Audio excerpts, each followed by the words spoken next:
Ready?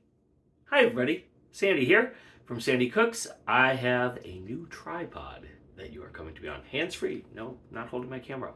My wife got this for me, and I'm gonna give it a shot. Maybe we'll get some different angles. I don't know if it'll be better, the same. You guys tell me if it's better with the tripod or not. Anyway, see, I can move, and the camera doesn't move. Hey, that's pretty cool. Okay, so it's better already.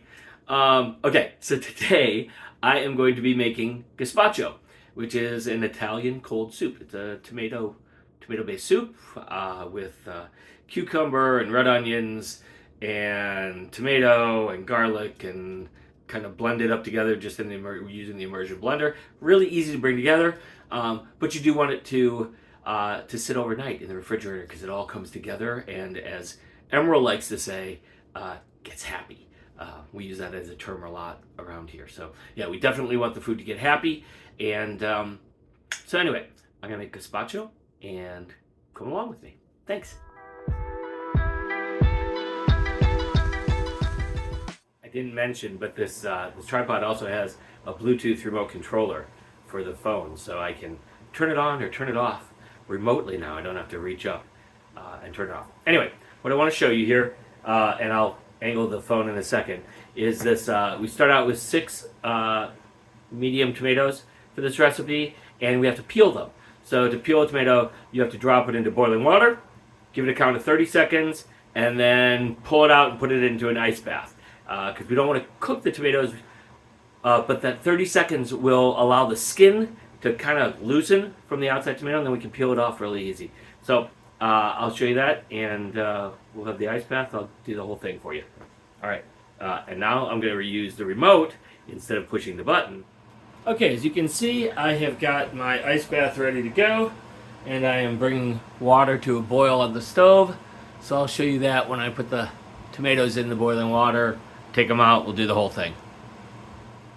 Okay, as you can see, the water is boiling, so I'm just going to drop these tomatoes in here. I'm just using a spoon so I don't make a big splash.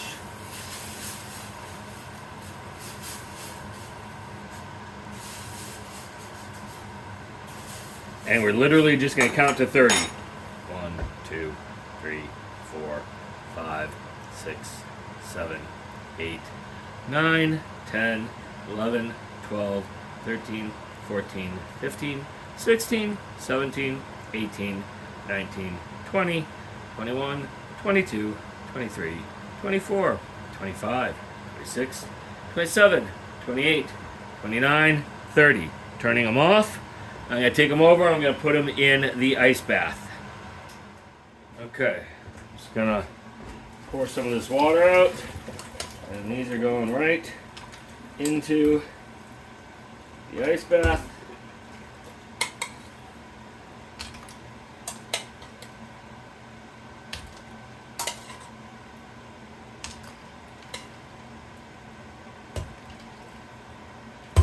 Okay, ice bath. Alright, so I'm going to let those sit in there for a few minutes. In the meantime, I'm going to go ahead and chop vegetables up here. So, wow, this tripod, I must have kicked it. Hopefully I'm not making you all nauseous with it bouncing all over the place. Alright, so I haven't peeled those tomatoes yet. That's okay. I'm going to go ahead and start with these other items. There's my compost. I don't know if you can see that over there from this angle. So, do a rough chop on this onion. Here's the thing about gazpacho. You get to choose how chunky you want it.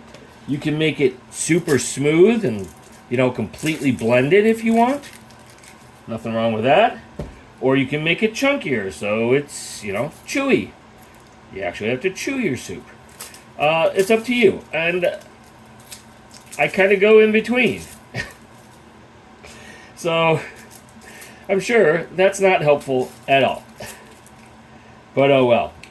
It is the truth, and there you go.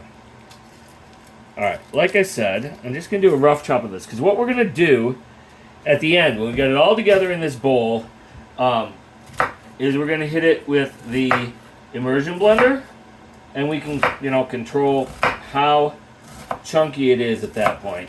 Really easy. Yes, I did almost just cut my finger off right there. Luckily, I stopped.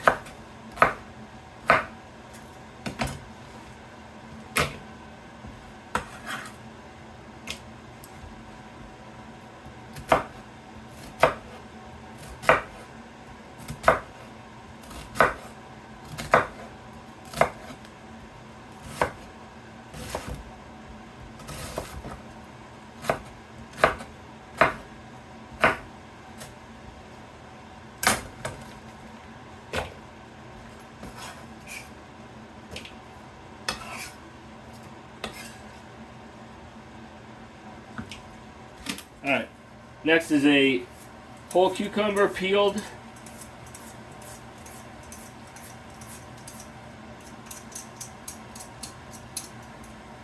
And de-seeded. That's the important part about cucumber, because the cucumbers just add water, especially if if you leave the seeds in. Alright, so now we just cut down the middle of the cucumber. Like that. See all the seeds. Take a spoon and you just run it down the middle here. And get rid of those.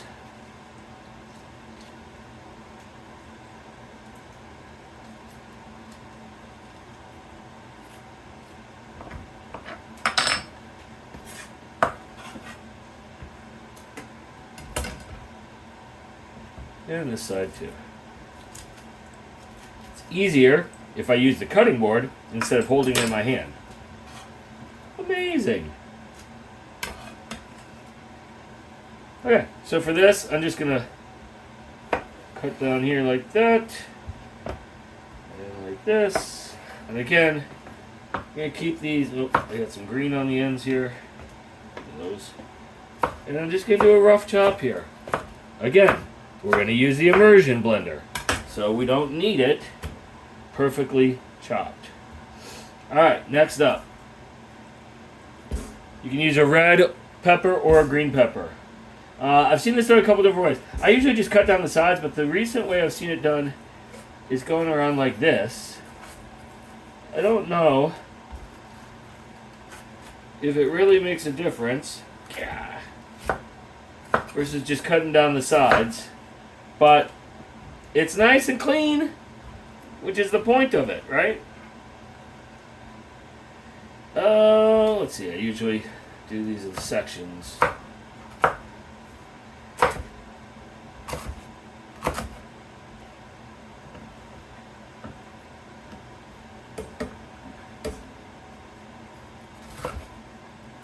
My family aren't big green pepper eaters. The only thing I pretty much put green pepper in is my chili, which I have to make for you sometime because it's one of everybody's favorites of mine, and I make it every year at New Year's and people love it, so that's a good thing.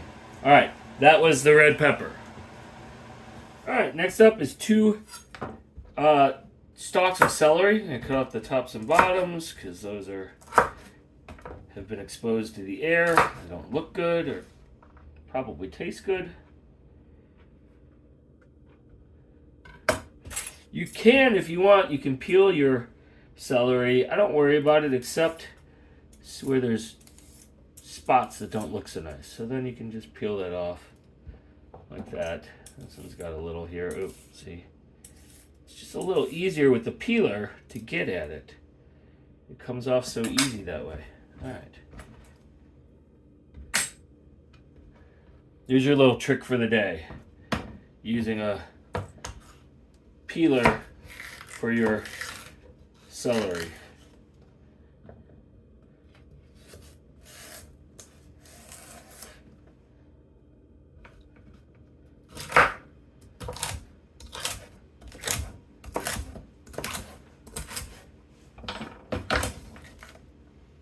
Celery. There you go. Okay, next up is parsley and chives, which I need to go get out of my planter. So I'll bring those back. All right, I have my parsley here. The recipe calls for 1 to 2 tablespoons of parsley, fresh parsley, chopped. So I'm gonna go ahead and do that. think this will be about right when it's all chopped down. You know, parsley is one of those things that takes up a lot of space before you chop it, and when you after you chop it, there's almost nothing there. You take a whole big bunch of parsley that you get from the store, and you start chopping it up, and it turns into about a cup of chopped parsley. Even though it was, you know, this big in the store, because it's all air. Parsley's all air.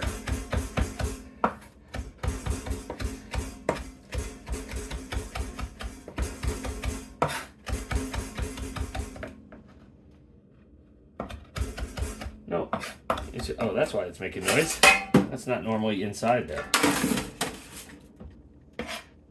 Maybe it'll make less noise now. Ta-da!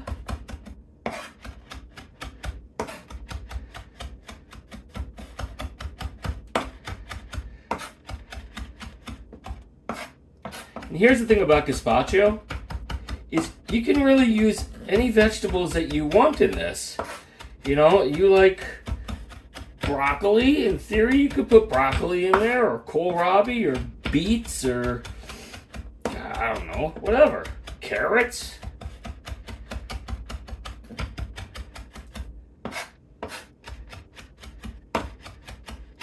See how small that got? Alright, that may be a little bit more than 2 tablespoons, but I'm going to call it 2 tablespoons and be done with it. Because parsley's delicious. So there. Okay, chives are up next. Gotta go outside to get those too. Okay, I got my chives here. Calls for 2 tablespoons of these as well. Of course, we got a red onion in there too, so.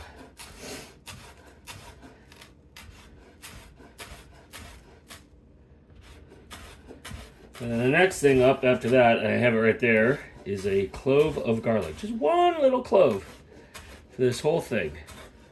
Which is fine, because it's raw. So it packs more of a punch than when you cook it. Fine. Good.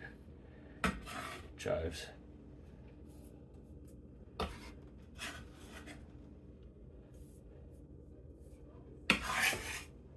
All right, chives. Now our garlic. I'm going to cut off this little green sprout. If anybody knows, I mean, I'm sure you can eat that, but should you just chop that and make it part of whatever you're making normally, or should you chop it off? Anybody know? If you do, put a comment on the video.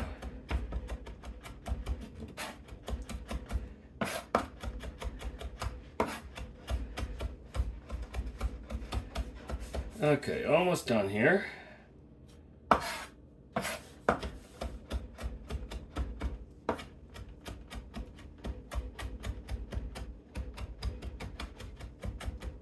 I do want this, I want to make sure I chop this and the parsley and the chives, because I really don't want somebody to get a big chunk of garlic or chives or parsley on their spoon. You know, it's one thing to get a piece of cucumber or onion that you need to chew, fine, but you don't want to have to bite in and chew a piece of garlic. All right, that's those ingredients. Now I'm going to peel the tomatoes. I'll show you how to do that. Okay, so this is super easy. In fact, the tomatoes, some of them split a little bit, so you can just get right in there and you just peel that off. Okay? And then the rest of the tomatoes, or the tomato itself, what's left, come on. It is slimier this way though, just so you know. It's not all that pleasant to be touching. I love tomatoes. I know lots of people have texture issues with tomatoes. I do not. But when you take the skins off like this, what's left here is very slimy feeling. Not pleasant at all. But gazpacho is yummy, so you do what you must for the yumminess. Or you don't.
So it says to chop these.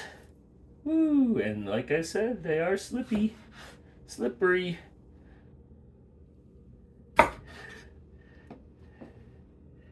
They are slippery. Okay. There's probably a better way to do this.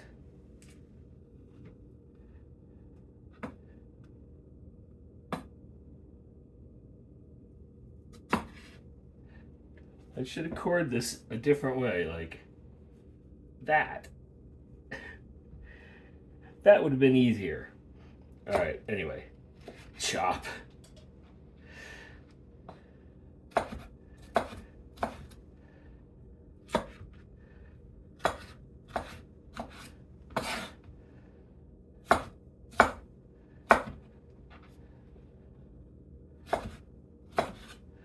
All right. Try to be a little bit more efficient at this.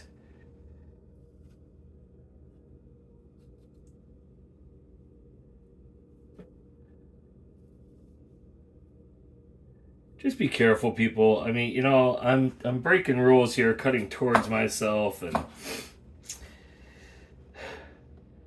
that's how you get hurt. So please be careful, especially with slippy, slidey, slimy tomatoes.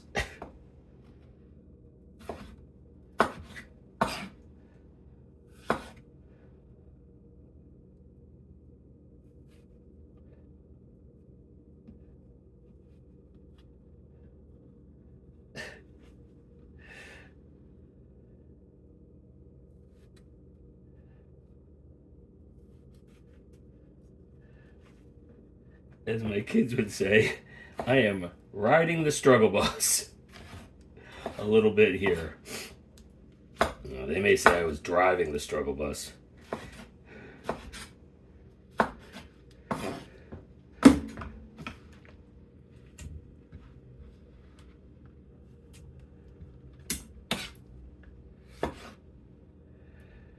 There's a few ingredients after this. A little Worcestershire, some lemon juice. I got, there's tomato juice to put in. 2 cups of tomato juice.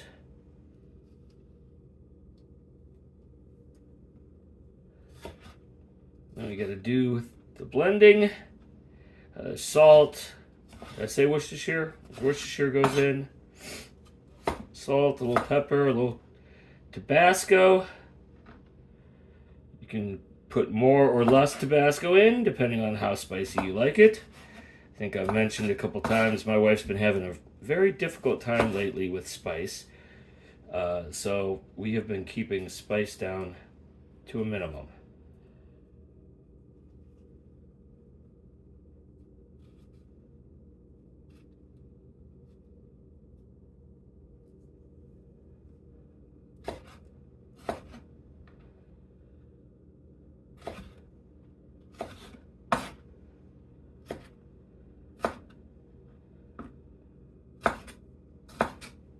All right, one more.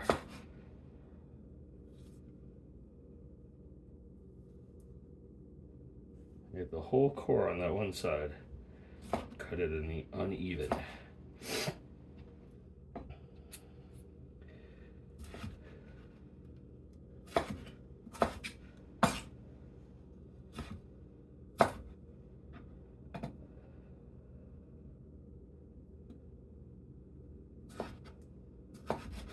All right, tomatoes.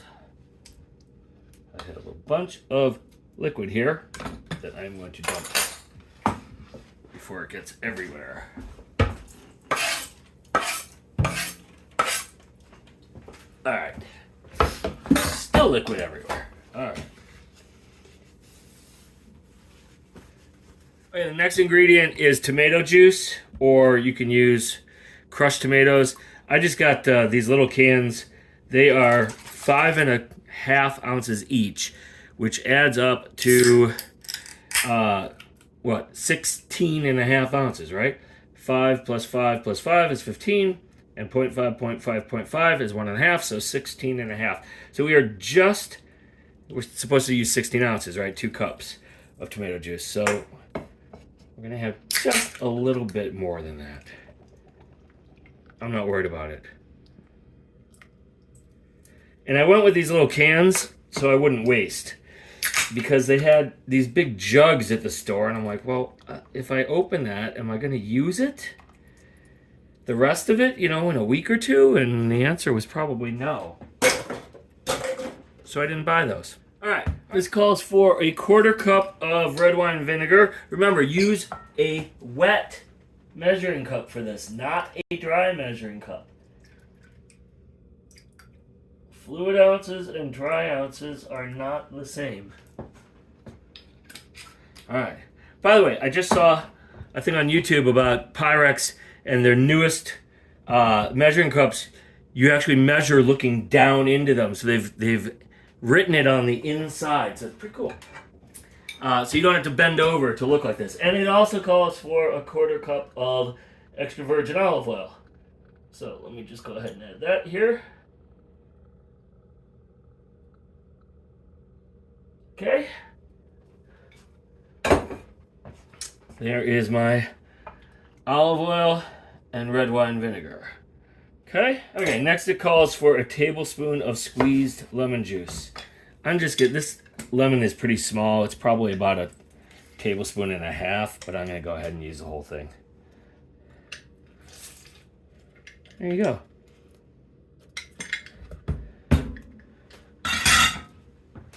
Okay, that takes a teaspoon of Worcestershire or Worcestershire sauce. Anyway, a teaspoon of this. If you want this to be vegan, don't add Worcestershire. Worcestershire has anchovies that are used when it is made, or part of what it is made from. Wow, I can't speak. So if you want vegan, don't use this. If you want delicious, use it. 2 teaspoons of white sugar. 1.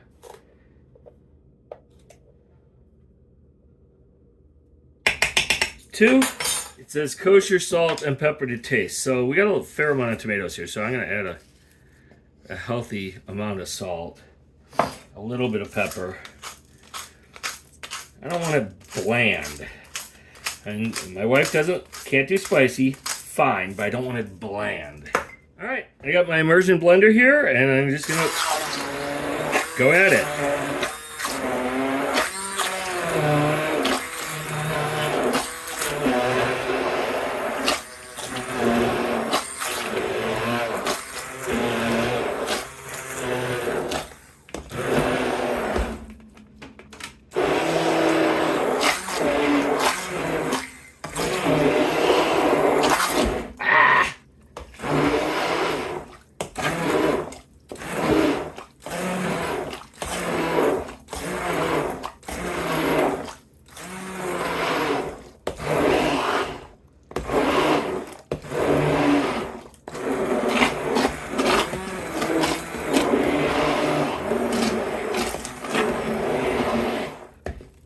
Let's see where we're at here.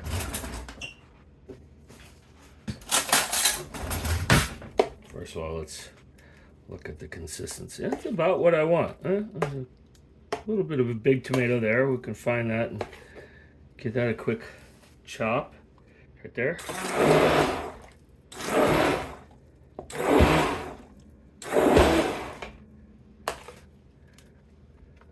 All right, so we need a little bit more chopping. Let's try the taste.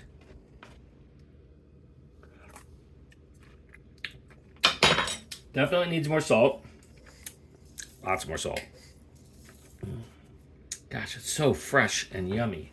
I'm going to add a little bit more pepper, and then I'm going to stop with the pepper.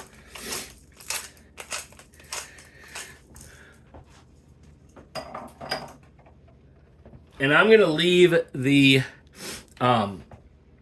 Tabasco out entirely, and we can add it at the dinner table. So remember, this isn't cooked, so that's... You're adding, Tabasco to soup. You don't have to cook that. All right, let's try this again. Did I add salt? What if I added salt? More salt.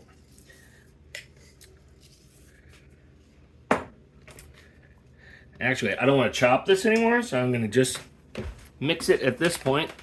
Oh, man, I'm making a mess. with a spoon. So there you go.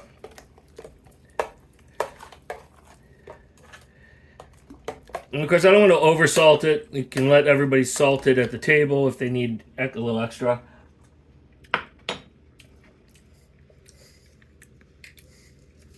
More.